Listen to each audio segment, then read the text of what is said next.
গত ২৪ ঘণ্টায় কুমিল্লা, ব্রাহ্মণবাড়িয়া ও ফেনী অঞ্চলে তেমন বৃষ্টি না হওয়ায় নিম্নাঞ্চলের বন্যা পরিস্থিতির উন্নতি হয়েছে। তবে নোয়াখালী, লক্ষ্মীপুরে পানি বাড়ছে।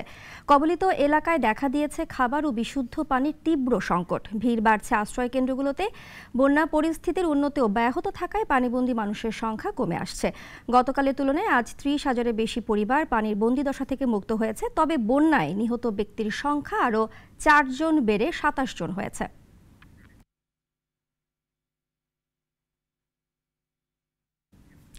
বন্যা দুর্গত এলাকায় ত্রাণ ও উদ্ধার কাজ চালাচ্ছে বিমান বাহিনী। তাদের হেলিকপ্টারে আজ ফেনীতে গিয়েছিলেন সহকর্মী সাইফুল শাহিন।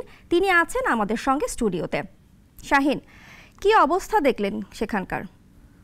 পূজা, আসলে বন্যার কথা যদি বলি, বিমান বাহিনী, সেনাবাহিনী, পুলিশ এরা কিন্তু গত এক সপ্তাহ ধরেই ফেনী, যে লক্ষ্মীপুর যে এলাকাতে বন্যা কবলিত, প্রচণ্ডভাবে মানুষ বন্যায় জর্জরিত, সেই এলাকাগুলোতে কিন্তু তারা হেলিকপ্টারে ত্রাণ সহায়তা, মানুষকে উদ্ধার করা, এই কার্যক্রমগুলো চালাচ্ছে। তো আজকে আমি গিয়েছিলাম ওনাদের একটি হেলিকপ্টারে। ভোরবেলা আমরা রওনা হই ঢাকা থেকে। প্রায় 1 ঘন্টা পরে আমরা ফেনীতে পৌঁছাই, ছাগলনাইয়াতে। তো আসলে বন্যা পরিস্থিতি আমরা যেভাবে দেখি টেলিভিশনে বা বিভিন্ন ছবিতে যেরকম দেখি, আর আকাশ থেকে দেখা, সেটি না দেখলে আসলে বোঝা যায় না যে বন্যা আসলে কতটা ভয়াবহ।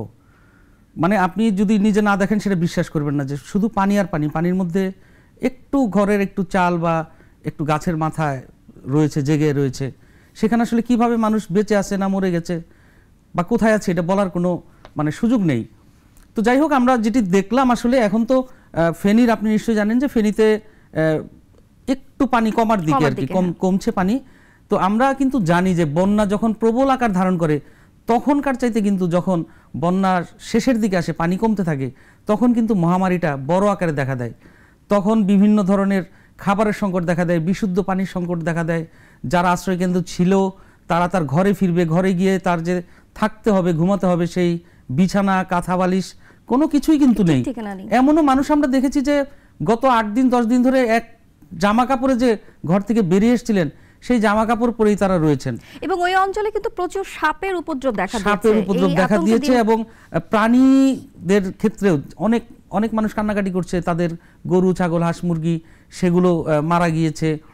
এবং কুকুর, বিড়াল এদেরকেও কিন্তু মানুষ আশ্রয় দিয়েছে একসাথে, একই ঘরে। যে মানুষের সাথে যে মানুষে কথা বলে না 1 বছর, তারাও এক বারান্দায় থাকছে। এই যে একটা পরিস্থিতি তৈরি হয়েছে। তো এখন যেটা দেখলাম যে সেখানে স্থানীয় যারা ভলান্টিয়ার, স্থানীয় ছাত্র জনতা, সাধারণ মানুষ এবং ঢাকা থেকেও অনেক দল গিয়েছে, স্বেচ্ছাসেবক দল, এবং যারা বাহিনী, সামরিক বাহিনীর লোকজন, তারা কিন্তু প্রচুর কাজ করছে, প্রচুর পরিশ্রম করছে। তারা 12টি হেলিকপ্টার দিয়ে শুধুমাত্র বিমান বাহিনী সারা দিন কিন্তু ত্রাণ সহায়তা করছে, উদ্ধার কার্যক্রম করছে।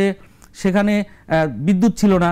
ঢাকা থেকে 2টি জেনারেটর নিয়ে কিন্তু 2টি হাসপাতাল গতকালকে চালু করা হয়েছে ফেনীতে। কারণ হাসপাতালে বিদ্যুৎ ব্যবস্থা না থাকলে সেখানে অনেক কাজই হয় না। তো এখন সবচেয়ে বড় সংকট দেখা দিয়েছে বিশুদ্ধ পানি, ঔষধ।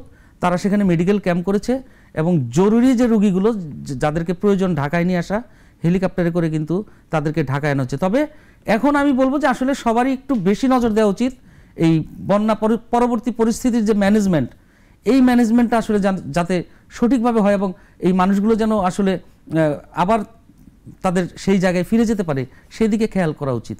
জি শাহিন, আপনাকে অনেক ধন্যবাদ। আমরা আবারও আসবো আপনার কাছে।